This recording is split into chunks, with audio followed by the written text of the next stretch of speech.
Hello, everybody, and welcome back to the Heart to Heart Connection Summit. I am your host, Susan Peters, and I'm so glad that you joined us today. If this is your first time joining the conversation, then welcome. If you've been joining us for a while now, then I'd like to welcome you to this conversation with my guest, Chris Covey. Welcome, Chris. Hi, Sue. Good to be with you here today. I'm so glad that you're able to join us. Chris is joining us from the mountain area, and it's a really windy today, so we have a little bit of a connection dispute, but hopefully the angels will help us out here and guide us along. I think you look clearer now, so I think we'll be good.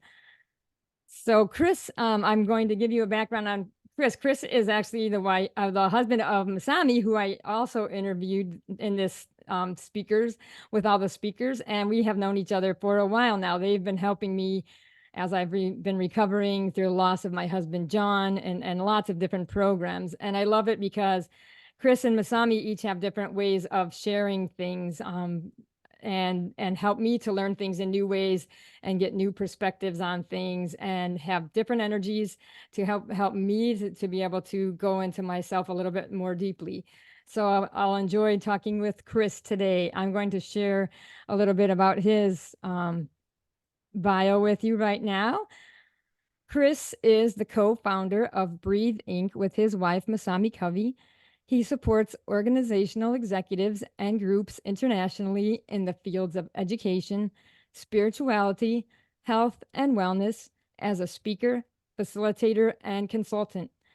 Chris served previously as the Director of Wellness for the Colorado Department of Public Safety to expand mental and physical health resources and training for first responders and emergency dispatchers. He holds a master's degree in educational psychology with intensive studies in meditation, mindfulness, and functional breathwork, and professional certifications in functional nutrition therapy, hair tissue mineral analysis, emergenetics, and trauma studies. Chris is also a poet and dedicated student of non-dual spirituality. He leads Sufi musical meditations, serves as a guide for open path trainings, and is ordained as a celebrant for life transitions and rites of passages. So Chris does a whole lot. And I'm really glad to have Chris on the journey because Chris is offering us a new perspective today, another perspective on how grief affects our bodies, and a perspective that is a different form of loss than losing a person. So Chris, I'd really like you to share with us today what your loss is and how that affected you and your journey. Yeah, thank you for having me. And I think this conversation is an important one because, first of all, we all experience loss and losses of different kinds in our lives. And I think losing a person is probably one of the hardest losses that we can face, perhaps equal to or close second to, or the close second would be the loss of who we thought we were. For whatever reason. And in my case, it was the result of a traumatic brain injury that I experienced. And it wasn't the first one that I'd had. As a child, I had some severe falls where I ended up in the hospital. And but this particular one really, really had lasting effects. And so maybe we can just open the conversation with that. And the beginning experience that I first had, I'll just say that it started out with not wanting to really acknowledge the extent of what had been lost, which included physical abilities, cognitive abilities, memory, the ability to relate to myself and others. And so for me, all of that really compounded over a period of years. And when this happened to me, I was actually just not even quite 18. It was my senior year of high school. I was living in Canada. Um, and it was a really difficult time full of hope and expectation about my future. whether it was for the school year with academics and sports that I was involved in, or just my future in general. Where was I going to go next? You know, going off to university and finding a career somewhere. And all of those things really came crashing down as I came crashing down in this bike accident that I had. I was a high speed mountain biking accident that where I was thrown and I fell on. Basically, I crashed onto my face and my head about 35 miles an hour. And so the result of that didn't really unfold right away. At first, it just seemed like it was another injury. And you know, the sort of thing where I'd had enough injuries that when I turned 18 soon after that, my own mom actually came to me in tears and said to me something to the effect of, I never thought that you would make it this far. There were so many times I didn't think you would make it. Oh. And so that showed me something also about how my experiences with injury had affected her, but also myself. And I hadn't really looked at it before. And even then, after at the beginning of that, the only thing that I could think of is how do I get back to normal? How do I regain what I had before? And so that's where I put all of my energy. Um, really couldn't do anything for about 2 months. And after that, I jumped right back in. I started training with running right away. Shouldn't have done that. I jumped right back into school. I shouldn't have done that. I jumped back into going out with friends. I shouldn't have done that. And gradually and quickly, in some cases, I really started to feel the effects. And it was that the more that I tried to pretend that I was still the old me, which is now gone, the more I found myself on a path of isolation from others and from myself because I knew I was faking it. And I also found myself on a path of absolute exhaustion and depletion, physically, mentally, emotionally, spiritually. So I'll just open with that, and then maybe we can see where it takes us.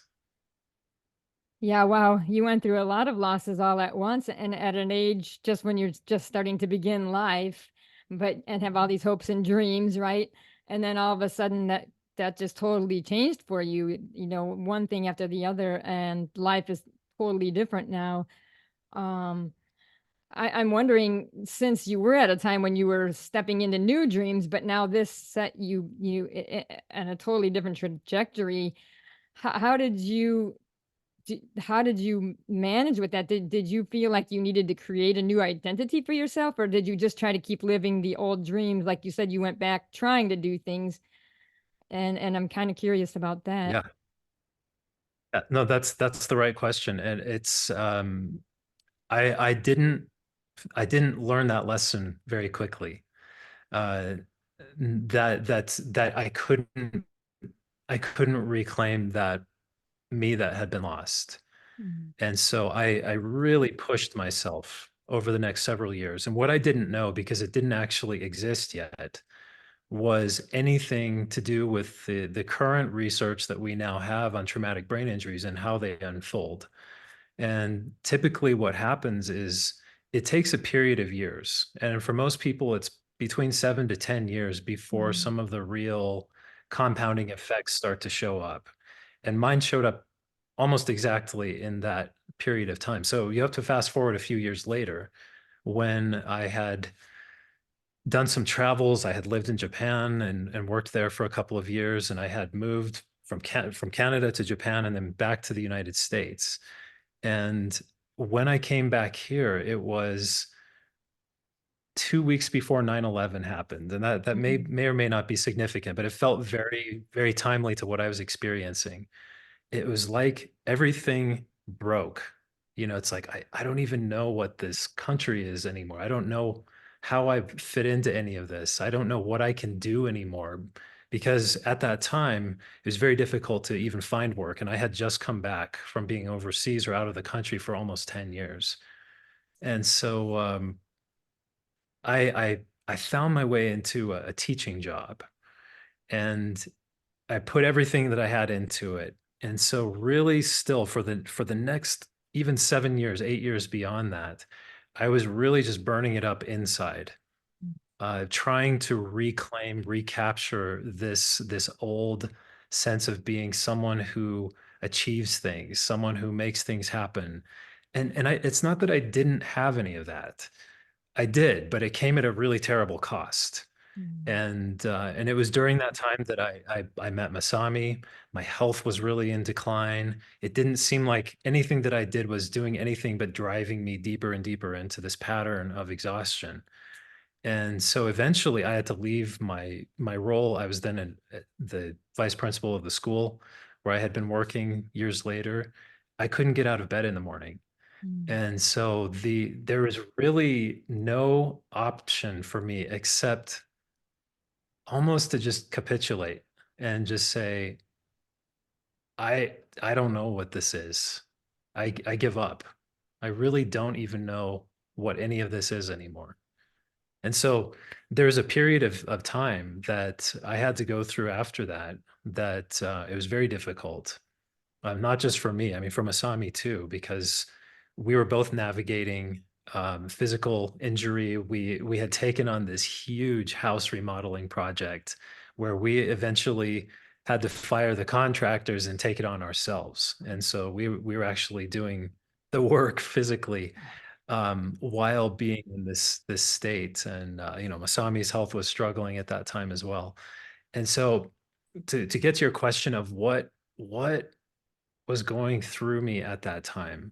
I think for me, what really showed up for me is that everything that I thought that I knew about myself was pretty much wiped out. And Mm. so I had to go inward. That's really what was left. What the cues from the world weren't making sense to me anymore. I had been one of those kids that had been groomed as you know, as a gifted kid, as an achiever.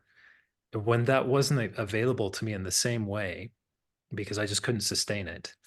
Um, it really shifted everything. And so for me, the turn was inward. And for me, that's when I really started to tap into something that I knew was in me, and it was a strong aspect of me, but I hadn't really cultivated it beyond just being curious about it. And that's what I would just call my spiritual dimension.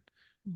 And so I really started to open to that. And really that's not an easy journey either, because it's really about undoing things. It's about inquiry and asking questions that ultimately peel away more and more and more. And it's, you know, the endless onion that so many people have talked about, where there are more and more questions the more you go into it. But that really was when it, you know, the light turned on and there Mm. was a sense of, okay, I'm going about this all wrong. And I'm not looking at what is actually here. I'm trying to reclaim something that's lost. It's gone. It's no longer, it doesn't exist. So what is actually here right now? And all I could see at the beginning of understanding just enough to ask that question is all these things that I didn't like. I didn't like how I was. I was in very poor health. I didn't like the state of my mind. I was really depressed, which is a all too common side effect of brain injuries. Um, I didn't like the difficulties that we were in with this project and all the stress that was being produced. But the turn really didn't completely come until Masami actually went through a health crisis Mm. where she was diagnosed with MS. And that's when the aspect of, okay, what do we really need to do here to live, to be alive? Because I was just languishing at that point. And it was this whole new understanding. It was through the catalyst of her getting that diagnosis eventually is what led us both to do this training in functional nutritional therapy. And I had a background in psychology, but that can only get you so far.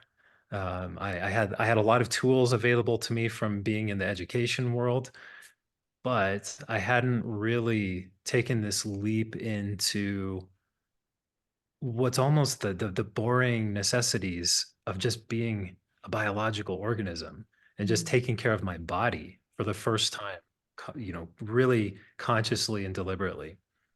So for me, the focus at that point became it was paired with this recognition of how much the spiritual dimension, which to me, I might just define that as my connection with everything else, that my connection to the wholeness of things Mm. internally and externally. And that really opened up through this exploration of the body and the understanding that there were immediate and definite connections between my sense of being whole as a person and my sense of connecting to wholeness and belonging to something larger than myself through taking care of this, this physical being, which is the basis for all of these other thoughts and feelings that I had been swimming in, for all of this time. So let me maybe leave it there for a moment. Yeah, wow. You that's so much to go through. And what I kind of see happening is after your injuries, you kind of created some dreams and you were trying to enact them, but in the end they ended up wearing you and your body out and down because it wasn't really where your purpose was lying, and you didn't have that connection to your internal self. You were kind of going through everything on the outside, thinking this is what you were supposed to do. But once you discovered when you had the power on the inside that you could actually help your own body in new ways through what you put inside of your body by eating and doing things that way wise, as well as by creating some more self-care and self-love by connecting into, like you said, your spiritual side and realizing that you are important on this earth, like that this isn't your body in the physical and spiritual way matters. Is that kind of how it clicked for you? Yeah. Yeah. Yeah. And there was really a sense for me, and I know this will probably be a departure from what a lot of people might talk about on this topic. But for me, the idea, like this idea of a new dream, I think is Mhm. a really powerful thing because it's what I've learned is in the course of my journey, I met my Sufi teacher, and that's become a really big part of my life since that time. During that crisis of identity and breakdown, that was really something that gave me an anchor point Mm, that I could come back to. And really the question that kept coming up through that part of my learning was, like I mentioned before, what is it that's here? What wants to happen? What is this? Those kinds of questions really kept me looking. And mm, so for me, the dream really became more about seeing myself as this being of much greater potential than simply pursuing a job or simply being in relation to another person. It became a much vaster kind of understanding of being a being, and that has opened up so many doors where, of course it's important to me to do the work that I'm doing well and to meet my commitments, and all of those pieces are important to me. The thing that really has turned on for me though through that process of loss and rediscovery is really that it's just I'm not what I thought I was. mm, I'm really not any of the things that I thought I was. And what I am is such a moving target. It is such an open question all the time. It's growing and changing all the time. And so for me, that has been really the gift of this, because I have to say, if I had not had that injury at that time, I would have done something really conventional.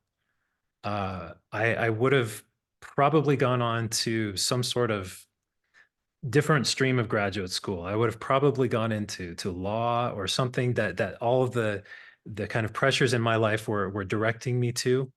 I would have done something that would have been a very kind of socially acceptable role, and I would have put everything I had into it. I would have probably done well at it, but I wouldn't have had this opportunity to really go deep I don't Mm, think I would have taken it. So, I might have had it in the background somewhere, but I don't think I would have taken that deep dive, and that's something that, when I use those words, it has that added meaning for me. It's kind of like there's this idea in Sufi teaching that you have to die before you die in order mm, to see the truth of things. yeah. And it's a little bit like what I've described here. You have to go beyond that idea of who you believed you were and what you believe is possible in yourself and in the world in order to see the sort of the grand vision of things. So for me, in a way, that's the dream that I have taken on, is to experience more and more of that vast connection with everything. So it's a bit of a mystic vision, in that sense, to really explore that. And that's probably the defining aspect of me at this point in my life is, and I don't talk about this much, but that's really the thing that has opened up everything in me to whatever is possible right now. So in other words, it's through your actual brokenness and Masami's brokenness that you were actually opened up to your purpose and passion and vision in life. Yeah.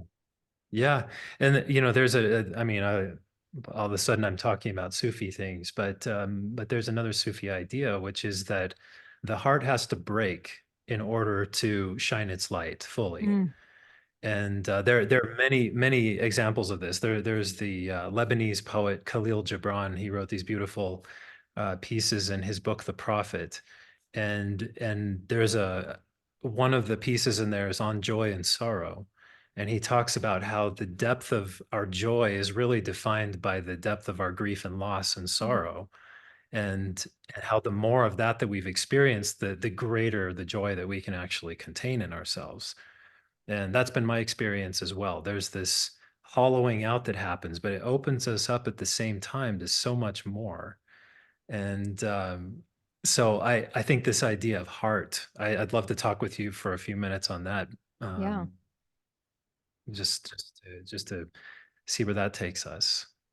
Yeah, because I can totally relate to you with my loss of John and how it did like break open my heart. And but ironically, because of that, it has led me to so many more amazing things in my life that I never ever would have even stepped into or towards probably without that. I've met some amazing people like you and Masami and all of the speakers on this summit and have been able to go deeper into my heart, into my life to see what can I do and how can I be a part of bringing something into this world, birthing something into this world.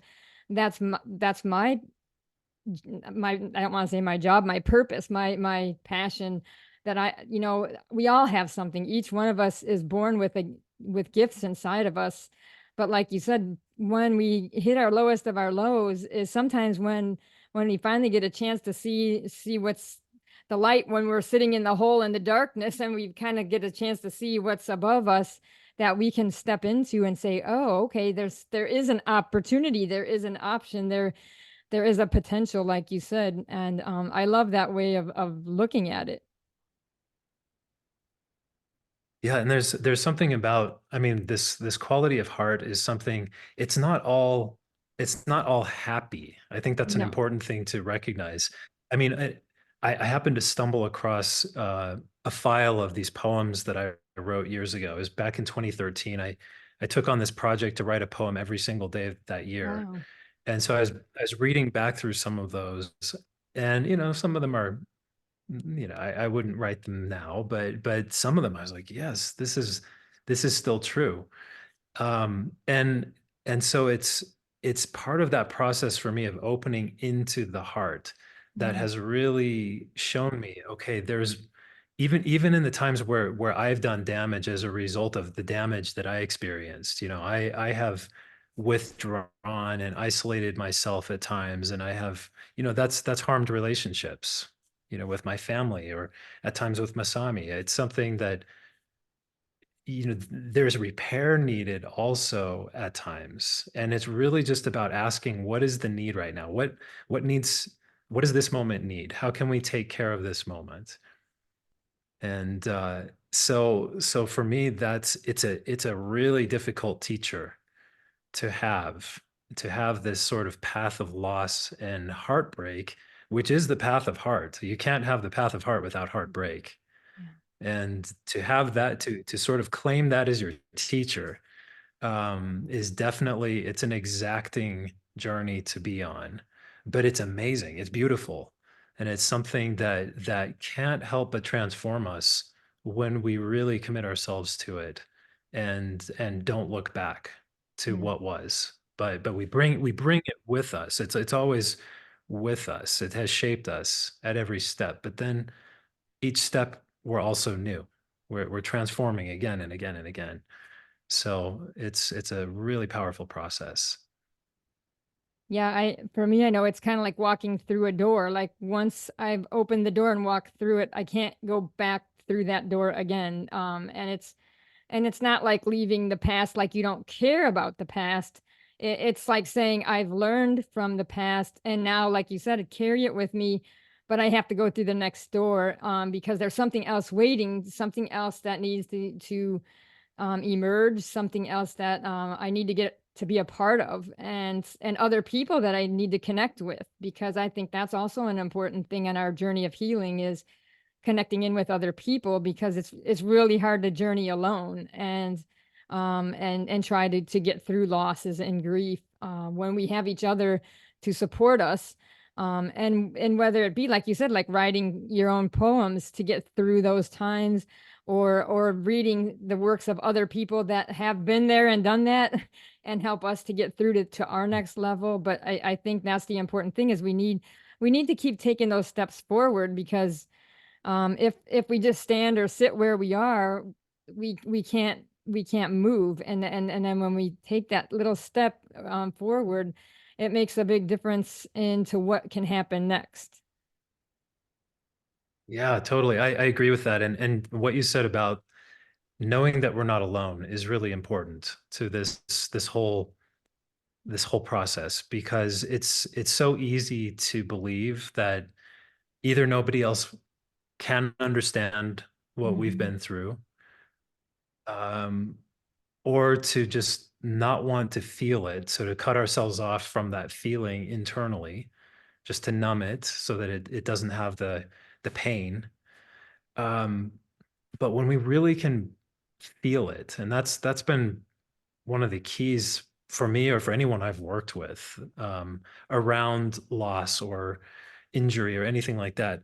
It's allowing the feeling of it to come up and come up and come up and come up as often as it has to, and just let it speak, let it do what it needs to do. Don't suppress it, don't hide from it. And that was a really hard lesson for me, because I was, on some level, I really felt this sense of shame, almost like I'd failed at something. Mhm. I'd failed at life somehow. And to realize, first of all, that wasn't really even true. But I mean, but it was a feeling nonetheless. It was a Mhm. powerful feeling. It was a huge motivating factor for me to withdraw from so many people and opportunities for a period of time. But just to know we're not alone. So everyone who's alive has lost something important to them, and it may not rise to the level of the loss of even a loved one. I mean, it could be anything. Um, it's hard to be here and to face loss, but that's also what gives us the lens for having appreciation for things like beauty and wonder. It's because things aren't permanent that we can actually see them in their full vibrance, Mm. because there's something in, we know they're passing, we know that we're passing, and it's that temporary life that's just kind of blooming and blossoming and bursting with energy, and then it goes away. And knowing that we're part of that, and it actually continues on beyond us, it's amazing when you really start to look at it and you start to see how that's shaping absolutely everything that we know and touch and experience. Yeah. Wow. Yeah, that's it. I love the way you said that. It's really, really a good perspective. I kind of want to see too how the importance of, like, sometimes, like you said about like our own self-worth and stuff, sometimes we don't see it and others have to help us to see it. But how do you how did you like learn how to nourish yourself so that you could take in that self-love and make that step to go away from not feeling worthy and to be able to step into self-love so that you could start prospering and being able to step into who you really were and who you in that identity that you can do something for the world, that you are worth something to the world. And how would you suggest other people to be able to take that step? Okay, there are a lot of things I could say to answer that or in response to that. There's no direct answer. That's a great question. Um, the simplest thing that I did was taking care of my body, Mm, because by taking care of my body, it set off a whole chain reaction where, whereas I had been depleted for years and I had just gotten used to myself having not enough energy to do anything except go to work and come home and crash, and that's it. Nothing else. That's all I could handle. And then to the point of not even being able to do that. mm, So to start to have metabolic energy available really transformed my own sense of self mm, as being something broken and weak and unable to finish things, to whoa, suddenly waking up and saying, wow, there's still life here. This body still wants to live. I didn't realize that in one part it really just needed nourishing. oh, And in the course of doing that, now granted, it took many years of doing that before I got to the point where I am today, where I'd actually say I am as good as I'm going to be. It's as good as I could hope for, and it's actually better than I've been at any point in my adult life, from my view. So over the years of doing that, it's opened all of these doors. It's allowed me to go from this sort of self-loathing and feeling like a complete failure at life to really opening up to the beauty of things that are just in the moment right now. And it takes practice to do that too. But all those little things that you mentioned in my bio, all of those have played a role, learning the real power of what meditation opens in us. I mean, it's a real doorway, to speak of that again. It's a way for us to really experience directly what's really here in a non-conceptual way. We just directly experience it. That's it. It's kind of it's like a relief for our spirit to be in that place. And it can really set the stage for how we move forward consciously in the rest of our waking hours each day. So there are things like that. Music has been a huge mm, component for me. Um, doing musical meditations and using voice and that sort of thing. It's really been all of these ways. It's almost like this. It's like I became this little cramped tree that was growing in a dark corner somewhere or in a pot somewhere, and then suddenly it broke free of that and started to branch out again and find that there are all of these new ways to move. wow. And so but it really began with care of the body, and simultaneously I was also going very in depth, like I mentioned before, in this spiritual learning, and and at the same time really learning that identity is a trap. So I Mm, might be this might be a little contrary to the question you're asking, but it's this, what I was learning on the spiritual side of things is that the trap is that whatever we identify with limits us. mm, So if we identify with another person or a job or a thing, possessions, those ultimately limit our ability to see what we are in the fullness of what we are. Because we're doing this, and you've seen me do this gesture a lot of times, but we have blinders on. And so yeah. for me, the real task of identity is to see myself through the lens of the big picture, the big wholeness that I'm part of, and that's happening all around me all the time. I participate in it. I don't make it happen, but it can't be happening without me happening at the same time. So for me, it's like my identity has gotten much bigger, but it doesn't need an ego to make it so, if that makes sense. Yeah. It's just really connecting with what is. And sometimes what is really uncomfortable and painful and Mm. not preferable, but it's that too. And so that's probably one of the hardest pieces, is that it's all of it. Yeah. Yeah, it's like,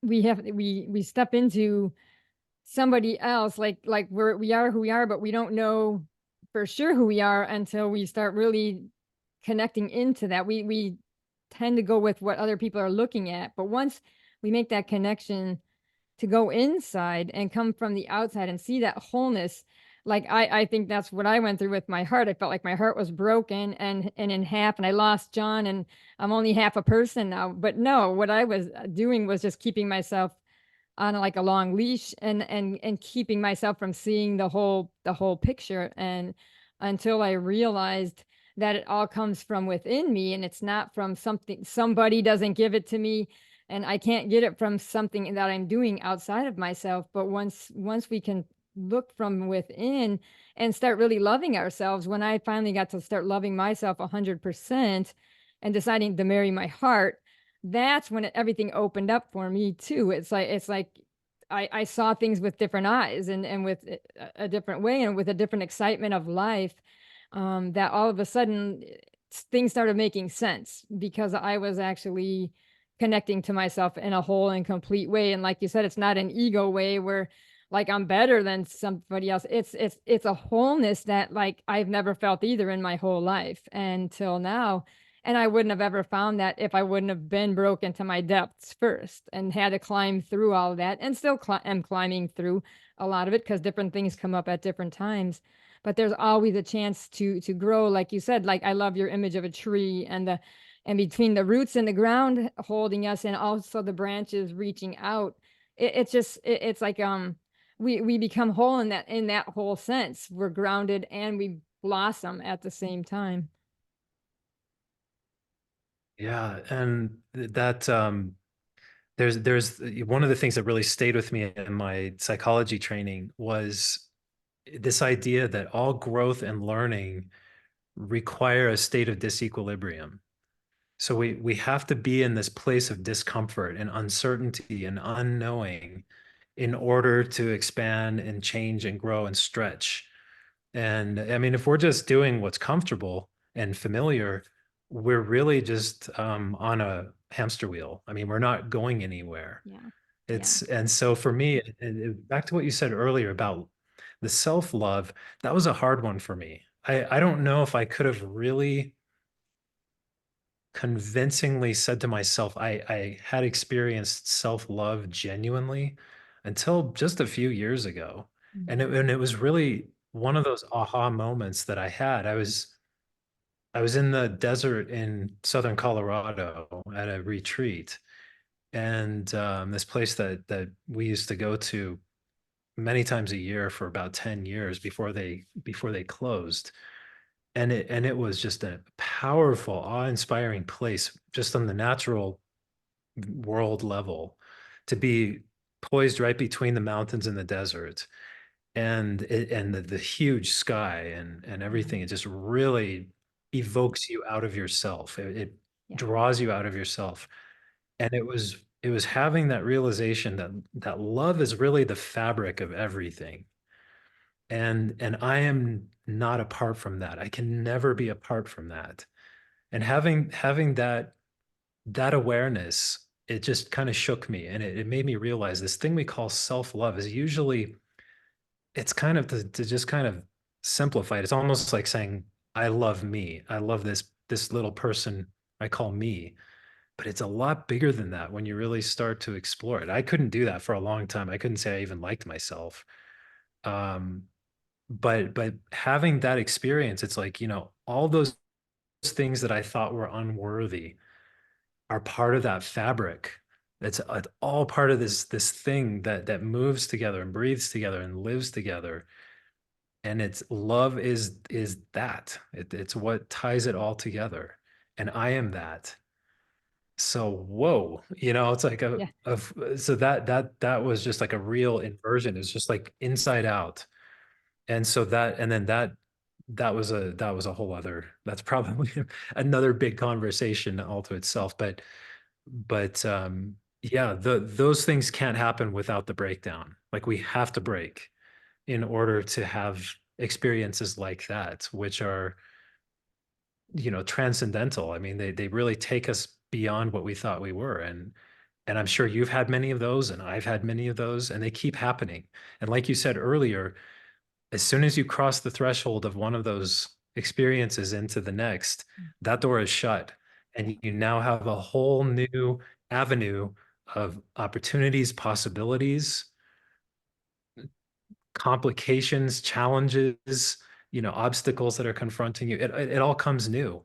It's like Yeah. the rules have changed again. And we do this again and again and again through our lives. If we're really kind of following the cues. That's what happens. We keep opening the doors. We keep learning about what we are that's more than we thought, and how we are connecting to others who are in the same process themselves. And it's this incredible forward movement of growth that really we're all in it together. And hopefully we're doing it consciously. Yeah, that's a good point too, consciously. And yeah, choosing those doors to go through. I know every door presents its own challenges, so it's not like it's easy to open that door and step through it. Not any of them are easy because it means we have to do something. I know when I was asked about what my dream is and I didn't know what it was, I was in the same at the same exact time.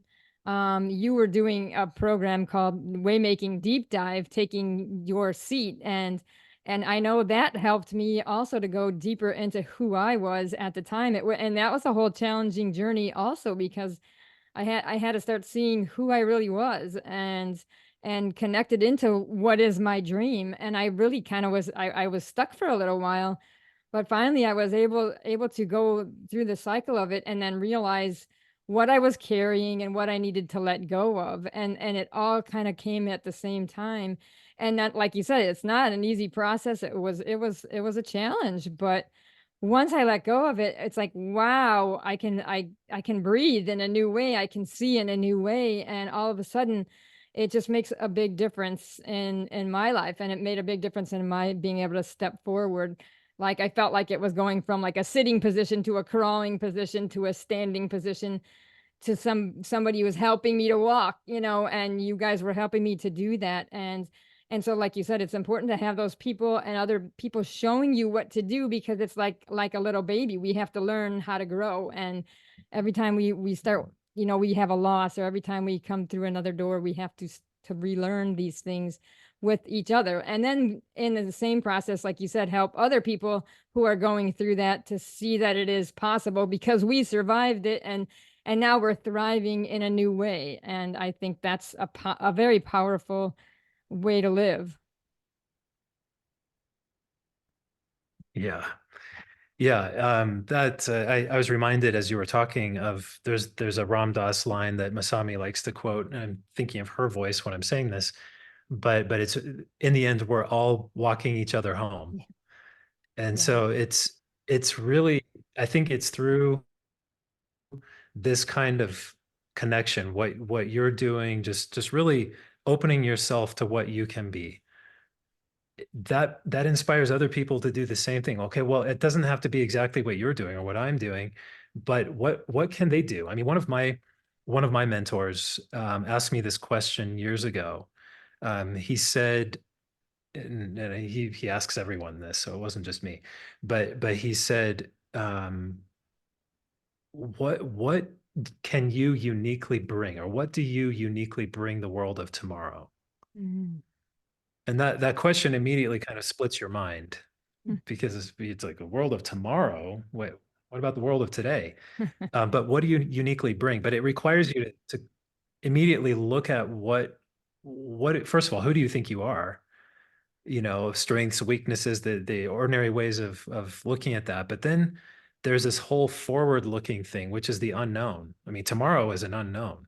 Mm. And so it's really, to me, the question over time has really become, you know, who are you in the face of the unknown? That might be the way that I would look at that question now. And it's really, it's, you know, am I willing to step forward? So that whole taking your seat process that we were going through, I mean, that's, we all have to do this if we're going to answer those questions. And the seat changes, you know, the roles change. What we're called upon to do changes. But by doing it and engaging with others who are doing it and encouraging each other, and you know, just knowing that that's what we're all trying to do, is we're all walking each other home. And Yeah. so it's really a good feeling. And I just wanted to say on this, when you brought that idea forward of marrying your heart, Mhm. um, I really found that to be a very touching thing that you brought forward, because I mean, I couldn't say what it meant for you, but what it brought up for me is it kind of evoked this, again, that heart quality we've been talking about a little bit here. But that also, you know, in Sufi teaching, the idea of the heart is really that it's really the unlimited vast domain Mm. that's beyond our mind and it's beyond our sensations. And so it's really the world of possibility and potentiality and unknown. And it isn't one that our minds get to go into. Mhm. So it's the deep of the deep. And so to go into the heart. So when you talked about marrying your heart, to me, that was really, I mean, I knew that you had stepped into new waters when you said that you had really committed to the deep dive. And I just have to say, if you don't mind, if you can indulge me for 1 second here, No. I came across this Rumi poem when we were just flying back to Denver from a trip recently, and I had this book that I've been lugging around with me, and I finally opened it on the plane ride back, and it made me think of the fact that I was going to talk to you. I'm not going to read the whole thing, but there are a couple of lines from Rumi that I thought really speak to what you're asking me about and what we're talking about here. And the first line of it is, love comes with a knife, Mm. not some shy question. Mm. And ooh, Wow. Yeah. not with fears for its reputation. So, okay, so love comes with a knife, not some shy question, and not with fears for its reputation. Mm. So, what is love? What is self-love? It's being a little fierce Yeah. about what's real. And what's real doesn't always feel good. No. And so, you know, further down in this piece, um, he says, uh, there are love stories and there's obliteration into love. And this is a big idea in the Sufi teachings, is this idea of obliteration into love. It's really, it's going beyond yourself. It's giving up yourself. It's losing Mm. yourself to what you thought you were, to become what you can be in your fullness. And then he says, I'll just read a couple more lines. He says, you've been walking the ocean's edge, holding up your robes to keep them dry.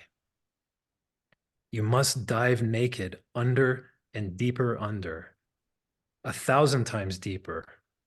Love flows down. Mm.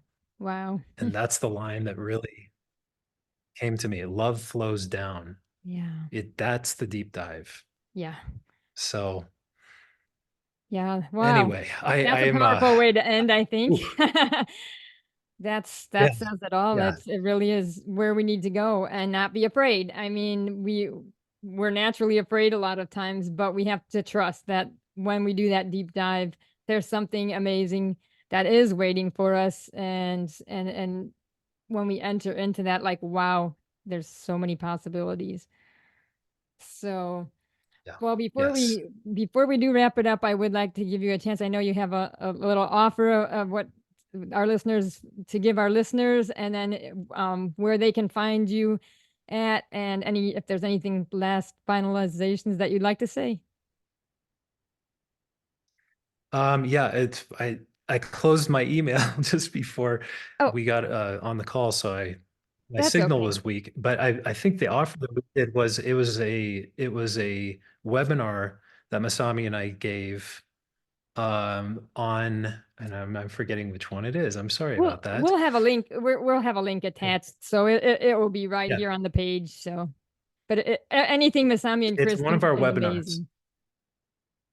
What was that Yeah, so again? this is I was just going to say it's one of our webinars on supporting your physiology, supporting your physical body, because again, everything that we do, we come back to the physical body. Even though the work that we do, I would say is ultimately spiritual work, it still begins and ends in the body. So we have to keep that connection very, very stable and commit to supporting that. So this is one way that you can learn more about some concrete ways to do that. Um, yeah, so that's the offer. And yeah, was there anything else that I needed to answer there? And just where they can find you at.